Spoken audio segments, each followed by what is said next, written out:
गुरु पूर्णिमा मनाने की जो ये विचारधारा है, ये पद्धति है, ये प्राचीन समय से चली आ रही है और गुरु और सदगुरु श्रेणी के गुरु के जो भी शिष्य हुए उनके तरफ से ये परंपरा चलाई गई, क्योंकि मान्यता है कि गुरु शब्द का एक अर्थ होता है अंधकार से प्रकाश की ओर ले जाने वाला। इसमें गुरु शब्द का अर्थ जो शाब्दिक अर्थ है वो है कि गु मतलब अंधेरा, अज्ञान, रू मतलब रोशनी, ज्ञान, अज्ञान से ज्ञान की ओर ले जाने वाला, अंधेरे में पड़ी जीवात्मा को रोशन करने वाला, रोशनी से भर देने वाला जो गुरु होता है। और जिनकी परंपरा हमारे देश में शरीरधारी गुरु के रूप में चलती आई है। तो सारे शिष्य इस एक दिन को कृतज्ञता के रूप में मनाते हैं, अपने गुरु को गुरु दक्षिणा देने के दिन के रूप में मनाते हैं। जो गुरु और सदगुरु श्रेणी के गुरु हैं उनके शिष्यों के तरफ से ये परंपरा तो मनाई गई। आदि गुरु शिव जो जगत के गुरु हैं, तो आदि के नाम से ही स्पष्ट है। आदि मतलब प्रारंभ, जहां से शुरुआत हुई, जहां से प्रारंभ हुआ। तो जब प्रारंभ होगा किसी भी सत्ता का, तो जब तक सामने दो सत्ता नहीं होगी उसका वो रूप स्थापित ही नहीं होगा। आदि गुरु शिव हुए तो उनकी कोई शिष्य होगा, कोई तो होगा। जब तक कोई शिष्य नहीं होगा वो गुरु होंगे कैसे? आदि गुरु शिव की प्रथम शिष्या मां भवानी स्वयं है, भगवती, शिव की अर्धांगिनी, शिव की शक्ति। लेकिन शिव के ज्ञान दाता स्वरूप से उनको जब ज्ञान लेने की जरूरत है तो वहां मां भवानी को भी शिष्य के रूप में ही आना पड़ा। इसीलिए आदि गुरु शिव की प्रथम शिष्या भवानी को कहते हैं, भगवती को कहा जाता है। और ये शास्त्रों में या हमारे ऋषि मुनियों के द्वारा बताया गया कि शिव ज्ञान के दाता है, बाकी सब प्रदाता है। महादेव ज्ञान देते हैं तो उनसे ज्ञान लेकर कोई दुनिया को ज्ञान देता है। तो दाता यहाँ कौन है? एक दाता, फिर कुछ कोई दूसरा नहीं है। प्रदाता बहुत लोग हैं, असंख्य लोग हैं, अलग अलग धाराएं हैं ज्ञान की, बहुत सारे लोग हैं। महादेव से देकर लेकर जो दिया। और यहाँ साहब श्री ने शिव के शिष्य ने कहा कि सीधे शिव को ही हम गुरु बना सकते हैं। तो यहाँ हम जो शिव के शिष्य हैं, हम लोगों ने किसको गुरु बनाया? जो ज्ञान के दाता हैं। तो जो ज्ञान के दाता हैं उनकी गुरु पूर्णिमा मनानी होगी, तो पल प्रति पल मनानी होगी, हर दिन मनानी होगी, हर पल हर क्षण शिव के शिष्य का हृदय कृतज्ञ होता है अपने गुरु के लिए। इसीलिए शिव के शिष्यों की दुनिया में हर पल उनका गुरु का पूर्णिमा ही है। दुनिया के लिए आषाढ़ के दिन, आषाढ़ का पूर्णिमा गुरु पूर्णिमा के रूप में मनाया जाता है। लेकिन जगत गुरु शिव के शिष्य जो इस जगत में रहते हैं, जो सामान्य दिखते हैं, अति सामान्य दिखते हैं, लेकिन उनके तरफ से अपने गुरु के लिए कृतज्ञता व्यक्त करने के लिए कोई दिन, कोई तिथि, कोई राशि, कोई नक्षत्र निर्धारित नहीं है। वो हर पल मनाते हैं, क्योंकि बार बार साहब के पास ये जिज्ञासा रखी जाती थी, शिव के शिष्य गुरु पूर्णिमा क्यों नहीं मनाते? तो कोई एक दिन शिव का शिष्य कैसे मनाए जबकि वो हर पल मना रहा है? जो बाकी 364 दिन कम मनाता है तो वो 101 दिन ज्यादा मना सकता है। शरीरधारी गुरु के लिए कर सकता है, कोई दिक्कत नहीं है, होती आई है, प्राचीन परंपरा है। महागुरु महादेव के लिए कौन सी परंपरा तय की जाएगी? कौन तय करेगा? क्योंकि गुरु तय करते हैं। और शिष्य गुरु के आदेश पे चलता है। इसलिए आज भी दुनिया में हर जगह महादेव की बात, महादेव की चर्चा हर स्थिति में, हर जगह पे प्रसार पा रही है, बढ़ती चली जा रही है। हम सभी विभिन्न जगहों पे रहते हैं, अलग अलग जगह पे। हम सबकी विचारधारा अलग है, कोई एक जैसा नहीं है। कहीं आज तक देखा किसी को हम लोगों ने कि एक जैसा हो। यहाँ तक कि जिस शरीर से एक बच्चे की उत्पत्ति होती है, उस शरीर का भी एक भी स्थिति उस बच्चे से भी नहीं मिलती, न उसके स्पर्श में या थंब में, अंगूठे में उसकी छाप तक एक जैसी नहीं। बाल में कहते हैं लोग कि देखने में तो सारे लोगों के बाल एक ही तरह लगते हैं, केस एक ही तरह के हैं, लेकिन इस केस में भी जो मशीन से देखा जाएगा तो सबका डीएनए अलग अलग है, सबकी रचना अलग है, एकदम अलग है। यहाँ तक कि हमने कभी गौर नहीं किया है, लेकिन हर वो चीज जो हम लोग प्रयोग करते हैं उसके अंदर और अंदर उसके ज्ञान को जानिएगा। जैसे कि हम रुद्राक्ष के दाने का धारण करते हैं, 12 दाना का करते हैं, साहब ने किया तो हम लोग भी करते हैं। 12 दाने का कंगन शिवशिष इसलिए पहनते हैं कि 12 सूर्य माने गए, 12 राशियां हैं, तो 12 हम ज्योतिर्लिंग भी 12 है, तो 12 दाने का इसका अलग गुणनफल है, अंक का विज्ञान है ये। लेकिन रुद्राक्ष के एक दाने में जो रचना है, संरचना है, जैसे आपने देखा कि ये है इसकी बनावट, कोई एक दाने की बनावट, फिर लाखों करोड़ों दाने आप वहां रख दीजिए, किसी दूसरे दाने से वो मिलती नहीं है। इसी पे विश्व में अंगूठे की छाप की परंपरा चली।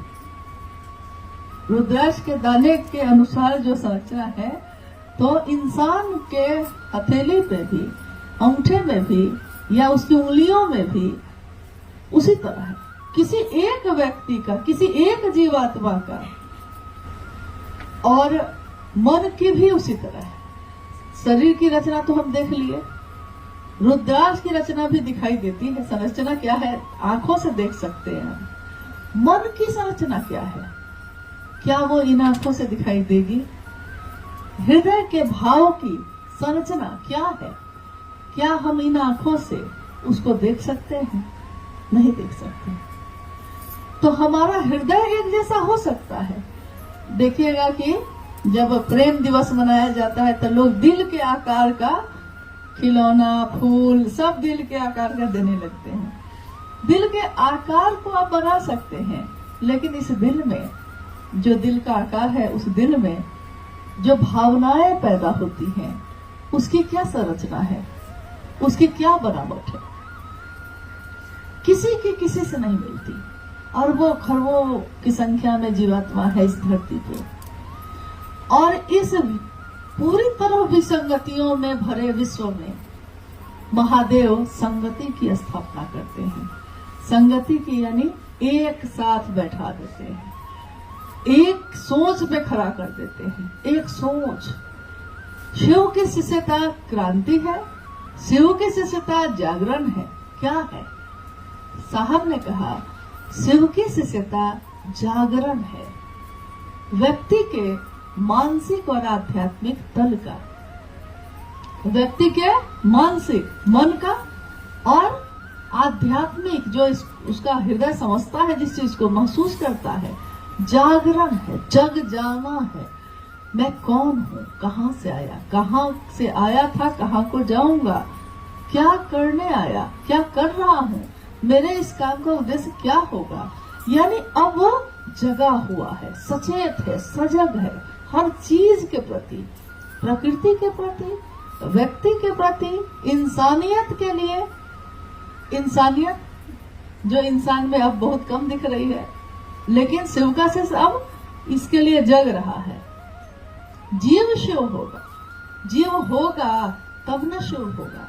लेकिन जीव के रूप में क्या हम जीवात्मा है? वो जीवात्मा है पशु से भी नीचे जिसकी वृत्ति चली गई, पशु से भी नीचे। पशु भी एक क्षण को विचार करता है, सोचता है, किसी से नफरत करता है तो किसी से प्रेम भी करता है। लेकिन कभी कभी इंसानों में, खबर में पढ़िएगा कि किसी ने किसी की हत्या इस तरह से कर दी कि समझ में ही नहीं आया, इस तरह से क्यों की? किसी ने किसी को मानसिक और शारीरिक यातना इस तरह से दे दी कि समझ में ही नहीं आया, क्यों किया ऐसा?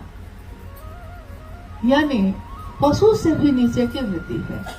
अब 50 वृत्तियों में यह शरीर चलता है। पशु की वृत्ति से जीव की वृत्ति पे पहले वो आएगा, तब न शिव होने की प्रक्रिया चलेगी। ये जीव जिसमें मानव का गुण हो, मानवीय गुण हो, सहानुभूति हो, प्रेम हो और दूसरों के दुख को देखकर जो दुखी होता हो, वो जीवात्मा जिसमें करुणावतारम शिव का गुण है। करुणावतारम है वो शिव, करुणा जिनसे निश्चित होती है वो है शिव। तो जीव भी उसमें गुण होगा ये। तो साहब ने जो ये तीनों सूत्र दिए, इन तीनों सूत्रों का पालन करते करते हमारा मन एक तो जगत के लिए भी जगा, लौकिक और पारलौकिक दोनों जगत के लिए सजग हो गया। जब हम जगेंगे तो घर और बाहर दोनों के लिए जगेंगे। ऐसा तो नहीं है कि अंदर के लिए तो जग गए और बाहर नहीं देखते हैं, ऐसा तो नहीं है। सुबह में जो जगता है वो घर को भी देखता है और बाहर को भी देखता है। तो जो अंदर से जगा वो खुद को भी देखता है और जगत को भी देखता है। तीनों सूत्रों के माध्यम से गौर करने की बात है कि तीनों सूत्रों में साहब श्री ने मन के जागरण की बात की। मन ही वो साधन है जो शिव से मिल सकता है। मन ही वो तरीका है जिसके द्वारा हम महादेव से अपने जुड़ाव को सुनिश्चित कर सकते हैं। मन ही मन पहले सूत्र में हम सब कहते हैं, हे शिव आप मेरे गुरु हैं, मैं आपका शिष्य हूँ, मुझे शिष्य पर दया कर दीजिए। हम लोग सब कहते हैं, प्रतिदिन मन में कहते हैं। क्या हमारा मन जिस चीज के बारे में, जिस बात को बार बार दोहराता है, हमारे मन में वो कितना गहरा है? बाहर से दोहराना, अंदर से दोहराना, दोनों में बहुत भारी अंतर हो जाता है। बाहर से हम कह रहे हैं माँ जी बैठिए, माँ समझ नहीं रहे हैं। बाहर से हम कह रहे हैं भैया, भैया कहाँ समझ रहे हैं?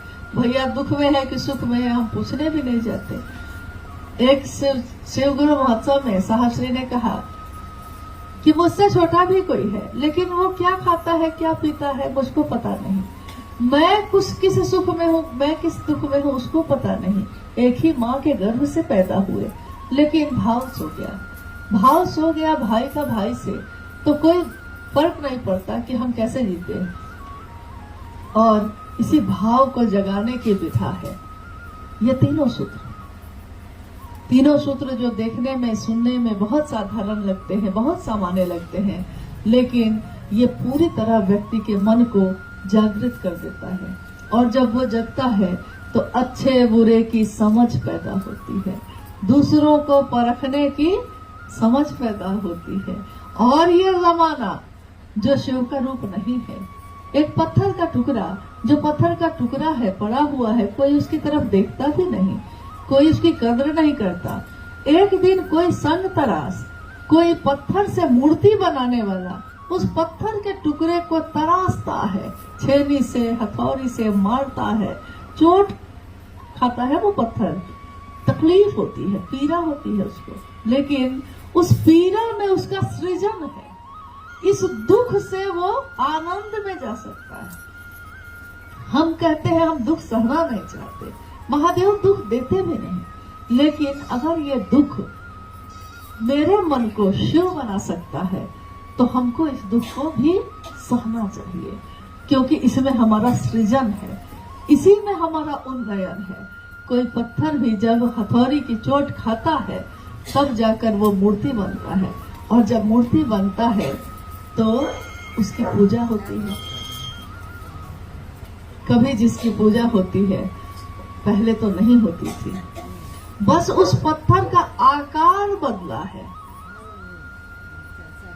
तो वह पूरा का पूरा पत्थर हम उसको कहते हैं, जिस भी देवी या देवता की मूर्ति वो है, महादेव की है, तो हम कहते हैं अब हम पत्थर नहीं कर रहे उसको, अब हम कहते हैं महादेव है। हम कह रहे हैं नंदी है, लेकिन वो तो पहले पत्थर था। ये कैसे बना? किसी ने तरासा है इसको। और साहब श्री के लिए ये पंक्ति कितनी सटीक है। यारों, मैं इस जमाने का संग तरास हूं।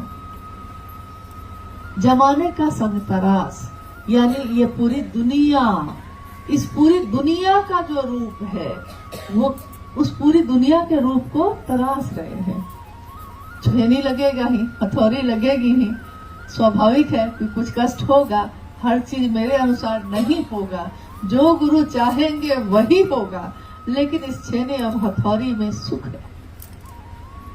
कोई मुझको महादेव जैसा बनाता है, कोई मुझको जीव से शिव बनाने की प्रक्रिया में डाल रहा है, कोई उस तरफ लेकर जा रहा है।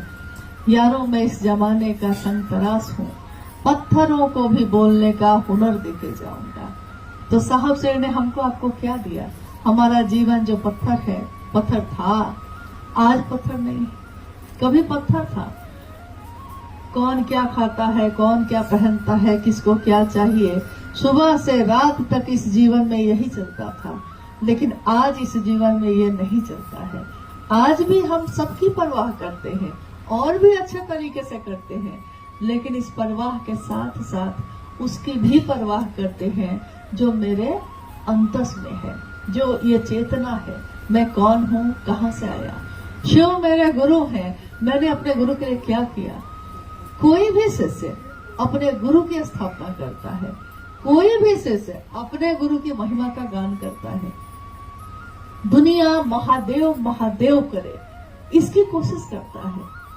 साहब ने शिवरात्रि के पावन अवसर पर महादेव के सामने आरती की थाली लेकर जब वो खड़े थे, तो उन्होंने अपने गुरु महादेव से ये कहा कि मैं चाहता हूं कि ये हरा भोला हरा शिव की जो धुन बज रही है, इसकी गूंज पूरी धरती पे हो, पूरा विश्व इस गूंज से भर जाए, महादेव के नाम की गूंज हो। जहां से हम गुजरे महादेव का नाम सुनाई दे, महादेव महादेव। और साहब कह रहे हैं कि देखो ना, सब तो भजता है। अभी तो आप सुन रहे थे, कौन नहीं भजता है, काल भी जिसका नाम भजता है, शिव शिवम। ये नक्षत्र, ये राशियां, ये तत्व शिव का बनाया हुआ, हर तत्व शिव का नाम गूंज है, उसमें शिव के नाम की गूंज है। शिव शिवम गूंज रहा है ये। और मैं चाहता हूं कि हर जगह ये गूंज हो और मैं इसका साक्षी बनूं। साहब श्री की वो पंक्ति ये दर्शाती है, शरीर की मौत होती है, होगी ही होगी, जन्म हुआ है तो होगी। लेकिन वो जीवात्मा जो साहब के उस शरीर के अंदर से ये बात बोल रही है कि मैं इसका साक्षी बनूं, तो दुनिया में जहां भी महादेव के नाम की गूंज होगी, स्वयं शिव के शिष्य साहब भाई नानंद जी इसके साक्षी होंगे।